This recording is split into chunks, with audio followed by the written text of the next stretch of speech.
जय हिंद सोल्जर्स। कैसे हैं आप सभी लोग। यहाँ पर हम आज फिज़िक्स की मिक्स्ड क्वेश्चन सीरीज को आगे कंटिन्यू कर रहे हैं। इसमें टोटल मैंने 15 क्वेश्चन को इस टेस्ट सीरीज में रखा हुआ है, जो कि बोथ लैंग्वेज में होंगे, हिंदी और इंग्लिश में, ताकि कई सारे स्टूडेंट्स थे वो मुझे मैसेज और कॉल पर या यूट्यूब के कमेंट बॉक्स में बोल रहे थे कि भाई आप दोनों बोथ लैंग्वेजेस में कराओ। तो मैं थोड़ा कोशिश करके दोनों लैंग्वेज में लेके आया हूँ। तो आई होप, मुझे आशा है आप लोगों को अच्छे लगेंगे। और ये जो क्वेश्चंस हैं ये मोस्ट इम्पॉर्टेंट क्वेश्चंस हैं, एग्ज़ाम में कई बार डायरेक्ट पूछे गए हैं, जैसा कि मेरा पिछला अनुभव रहा हुआ है। तो उसी के आधार पर मैंने इन क्वेश्चंस को कंपाइल किया हुआ है, और ये एग्ज़ाम बेस्ड क्वेश्चंस हैं। और आप लोगों को करना क्या है कि लास्ट में आप लोगों को अपना स्कोर इन 15 क्वेश्चंस में कितना सही आया है वो आप लोगों को बताना है। ठीक है, तो स्टार्ट करते हैं। तो इसमें फर्स्ट क्वेश्चन दिया हुआ है कि dimensional formula of torque is, बल आघूर्ण का विमीय सूत्र क्या है। आप लोग निकालिए, बल आघूर्ण का विमीय सूत्र क्या है। तो चूँकि आप लोगों को पता है कि बल आघूर्ण क्या होता है, टाउ के सूत्र से आप बल आघूर्ण का जो विमीय सूत्र है, डायमेंशनल फार्मूला, उसको निकालिएगा। टाउ बराबर होता है एफ इंटू आर, या कहीं कहीं पर आपको एफ इंटू डी भी लिखा हुआ मिलता है। तो इसका राइट आंसर क्या होगा आप लोगों को बताना है। इन 4 ऑप्शंस में थे, तो इसका राइट आंसर है ऑप्शन बी, ml² t-2। ठीक है, आगे बढ़ते हैं। सेकंड नंबर क्वेश्चन को देखिएगा। सेकंड नंबर क्वेश्चन में क्या दिया हुआ है, a force F vector is equal to 3i cap plus 2j cap newton displace a body by 2i cap minus 3j cap metre, the work done is. यानी कि ये इसमें ये कहा गया है कि एक बल है एफ वेक्टर जो कि 3i cap plus 2j cap है, न्यूटन का एक वस्तु को 2i cap minus 3j cap metre विस्थापित कर देता है, तो कृत्य कार्य क्या होगा। ठीक है, एफ वेक्टर की वैल्यू दी गई है और आपको यहाँ पे यस का मान दिया गया है, यस वेक्टर का मान दिया गया है। ठीक है, तो कृत्य कार्य बराबर होता है, मतलब कि डब्लू बराबर होता है एफ इंटू यस। ठीक है, तो इसको आप सोल्यूशन करेंगे तो इसका क्या आंसर आएगा, इन 4 ऑप्शंस में से आपको बताना है। तो इसका राइट आंसर क्या होगा आप लोग बताइए। इसका जो करेक्ट आंसर है वो है ऑप्शन ए, 0। कैसे 0 आएगा, एफ डब्लू बराबर हो जाएगा F vector into yes vector. तो 3i और इधर देखेंगे यस में 2i है, तो यहाँ हो जाएगा 6 और माइनस 6, 0 हो जाएगा। 6 से 6 कट जाएगा तो 0 हो जाएगा, आप समझ गए होंगे। ठीक है, तो कृत कार्य क्या हो जाएगा, 0। थर्ड नंबर क्वेश्चन को आप ज़रा आराम से पूरा पढ़ लें। इसमें दिया हुआ है कि 2 particles of equal masses are revolving in the circular path of radii r1 and r2 respectively with the same speed, the ratio of their centripetal forces। यानी कि समान द्रव्यमान के दो कण क्रमशः r1 व r2 त्रिज्या के वृत्ताकार पथ पर समान चाल से चक्कर लगा रहे हैं, तो अब केंद्रीय बलों का अनुपात होगा। ठीक है, ये 4 ऑप्शंस दिए हुए हैं, आप देख लीजिए। यहाँ पर 4 ऑप्शन दिए हुए हैं कि r1/r2 और √r2/r1 और r1/r2 का होल स्क्वायर या नन। ठीक है, इनमें से कोई नहीं। ठीक है, 2 particles of equal masses are revolving in the circular paths of radii r1 and r2 respectively with the same speed, the ratio of their centripetal forces। यानी समान द्रव्यमान के दो कण क्रमशः r1 व r2 त्रिज्या के वृत्ताकार पथों पर समान चाल से चक्कर लगा रहे हैं, तो अब केंद्रीय बलों का अनुपात क्या होगा। अच्छा, आप लोगों को पता है कि जो अभिकेंद्रीय बल होता है F बराबर mv²/r, यानी कि F प्रोपोर्शनल टू 1/r के होता है। अगर आप यहाँ से मतलब कि F प्रोपोर्शनल टू 1/r के, तो F1/F2 जब निकालेंगे तो आएगा R2/R1। तो इसका करेक्ट आंसर क्या होगा आप लोग बताइए। इसका करेक्ट आंसर होगा ऑप्शन ए, R2/R1। आप लोगों को याद ये रखना है कि लास्ट में अपना स्कोर ज़रूर बताना है कि कितने क्वेश्चंस आपके राइट हुए, और ये मान के चलिए कि सेम इसी प्रकार से क्वेश्चंस आपके पेपर में आएंगी, ठीक है। ना ज़्यादा कठिन ना ज़्यादा सरल, ठीक है। इसी तरीके से मीडियम लेवल आपको पढ़ना है, ठीक है। जैसा कि मेरा पिछला अनुभव रहा है, मैं उसी तरीके से मैंने इसमें यहाँ पे क्वेश्चंस कंपाइल किए हुए हैं। 4 नंबर देखिए आप, इसमें दिया गया है कि एंगुलर मोमेंटम इस कोणीय संवेग क्या है। 4 ऑप्शन दिए हुए हैं, स्केलर, अपोलर वेक्टर यानी एक ध्रुवीय वेक्टर, एन एक्सियल वेक्टर एक अक्षीय वेक्टर, अ नंबर एक संख्या। बताइए, आप लोगों ने पढ़ा होगा कि जो एंगुलर मोमेंटम होता है यानी कोणीय संवेग होता है वो एक अक्षीय वेक्टर होता है, ठीक है। तो इसका राइट आंसर क्या हो गया, ऑप्शन सी, ठीक है, अक्षीय वेक्टर। ठीक, अगले क्वेश्चन की ओर मूव करते हैं। अगला क्वेश्चन दिया हुआ है कि the orbital speed of Jupiter is, यानी कि बृहस्पति की कक्षीय चाल, बृहस्पति की कक्षीय चाल। इसमें ऑप्शन आप देख लीजिए, ऑप्शन जो दिए हुए हैं, ऑप्शन दिए हुए हैं कि more than the orbital speed of the earth, पृथ्वी की कक्षीय चाल से अधिक, less than the orbital speed of the earth, पृथ्वी की कक्षीय चाल से कम, और सी ऑप्शन में दिया हुआ है कि equal to orbital speed of the earth, पृथ्वी की कक्षीय चाल से कम या जीरो। क्वेश्चन एक बार फिर पढ़ लीजिए, बृहस्पति की कक्षीय चाल क्या है, ठीक है, पृथ्वी की कक्षीय चाल से अधिक, या पृथ्वी की कक्षीय चाल से कम, या पृथ्वी की कक्षीय चाल से बराबर, या जीरो। 4 ऑप्शंस में से आपको राइट आंसर चूज़ करना है। अच्छा, आप लोग ये बताएं हमें कि कोई भी ग्रह है, ठीक है, वो सूर्य से जितना दूर होगा उसका परिक्रमण काल उतना ही अधिक होगा, ठीक। तो इसका मतलब जो बृहस्पति है वो सूर्य से तो दूर है ही, वो अपनी पृथ्वी से भी दूर है, ठीक। तो इसका मतलब क्या हो गया, वो पृथ्वी की कक्षीय चाल से कम होगी उसकी बृहस्पति की चाल, ठीक है। तो इसका जो राइट आंसर है वो क्या हो गया, ऑप्शन बी,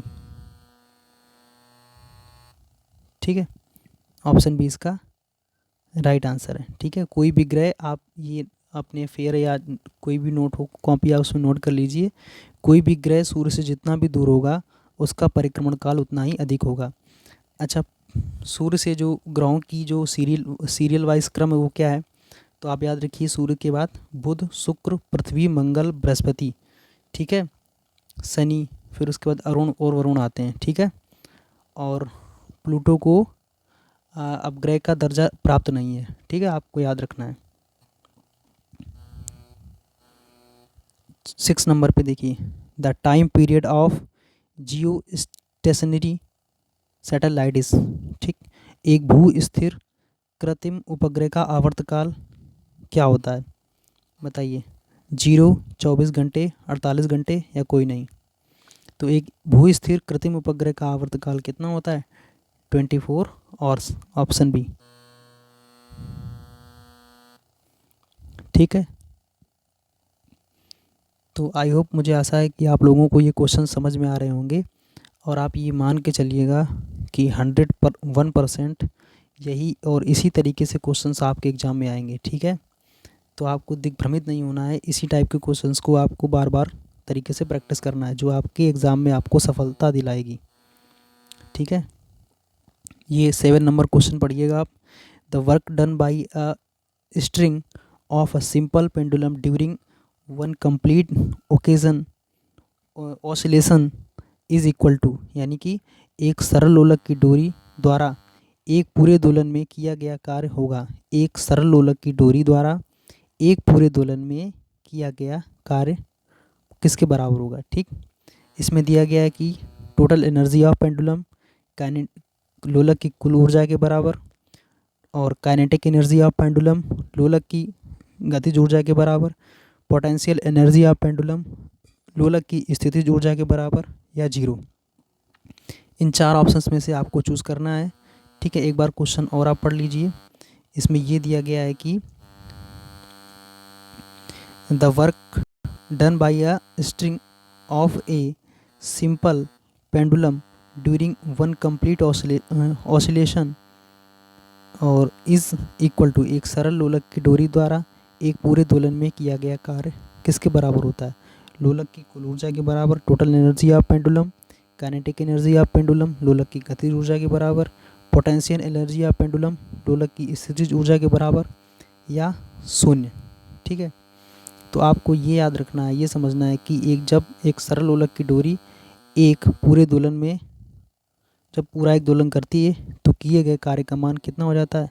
शून्य। तो इसका राइट आंसर क्या हो जाएगा? जीरो। ठीक है, चूँकि जब वो एक दोलन पूरा कर लेगी, ठीक, माना कि वो पॉइंट ए से पॉइंट बी तक गई और पुनः पॉइंट बी से पॉइंट ए पर आ गई, तो डिस्प्लेसमेंट जो होता है यानी विस्थापन जो होता है वो जीरो, वो क्या होता है? जीरो।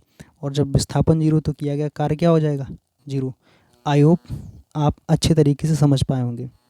मेरा उद्देश्य ये रहता है कि आप लोगों के पास मेरा जो बेस्ट परफॉर्मेंस है, जो मेरा बेस्ट रिज़ल्ट है वो आप तक पहुँचे। चूँकि मेरे पास अभी इतने साधन है नहीं जो मैं अच्छे तरीके से आपको वाइट बोर्ड या इस तरीके से मैं पढ़ा पाऊँ, कुछ कर पाऊँ।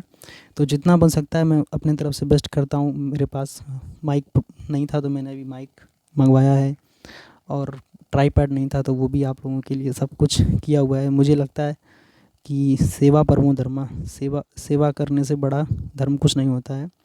खासकर आप लोगों की मदद करूं तो उससे बड़ा क्या है।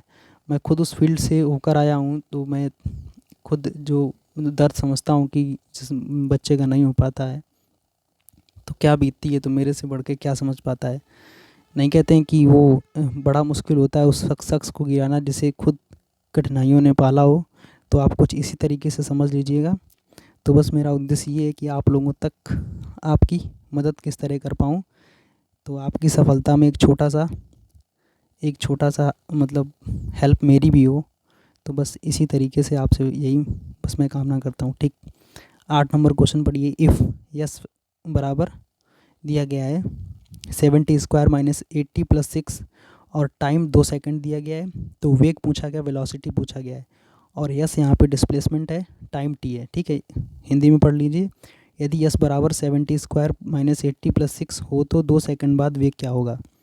4 ऑप्शन दिए हुए हैं, 20 मीटर पर सेकंड, 10 मीटर पर सेकंड, 8 मीटर पर सेकंड, या नन। ठीक है, अच्छा, आपसे यहाँ वेग पूछा गया है तो 4 ऑप्शन आप चूज़ कर लीजिए। वेग पूछा गया है, वेग वी बराबर होता है टी एस बटे डी टी, यानी कि इसका आप एक बार डिफ्रेंसिएशन करेंगे तो क्या आएगा? 14t-8। ठीक है, और 14t-8 और टाइम दिया गया 2 सेकंड, तो आप टी की वैल्यू यहाँ पे पुट करेंगे तो 14 इंटू 2 करेंगे तो कितना आएगा? 28, और -8 कर देंगे कितना आएगा? 20 मीटर पर सेकंड। तो आई होप आप इसका राइट आंसर समझ गए होंगे क्या होगा। यहाँ पे हो जाएगा 20 मीटर पर सेकंड।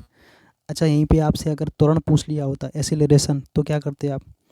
वेग बराबर होता है डी एस बटे डी टी। ठीक है, और डी एस बटे डी टी का फिर एक बार अवकलन कर देते डिफ्रेंसिएशन, यानी कि डी स्क्वायर एस बटे डी टी स्क्वायर। ठीक, तो वो क्या हो जाता है? ए बराबर डी स्क्वायर एस बटे डी टी स्क्वायर। ठीक है, चलिए आगे बढ़ते हैं। 9th number. ठीक है, और ये सारे जितने भी सवाल मैं क्वेश्चंस करा रहा हूँ ये बहुत ही ज़्यादा मोस्ट इम्पॉर्टेंट क्वेश्चंस हैं।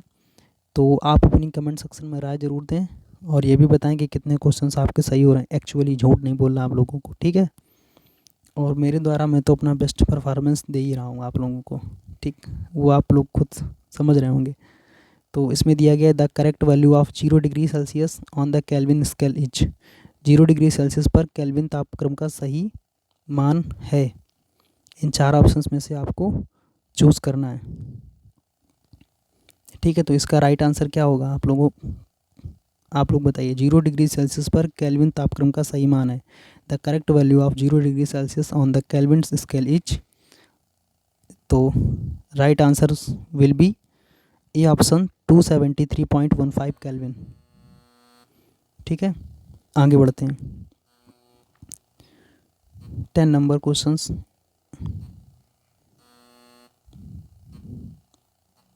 Modulus of rigidity of a liquid is, किसी द्रव का दृढ़ता गुणांक है, किसी द्रव का दृढ़ता गुणांक कितना होता है?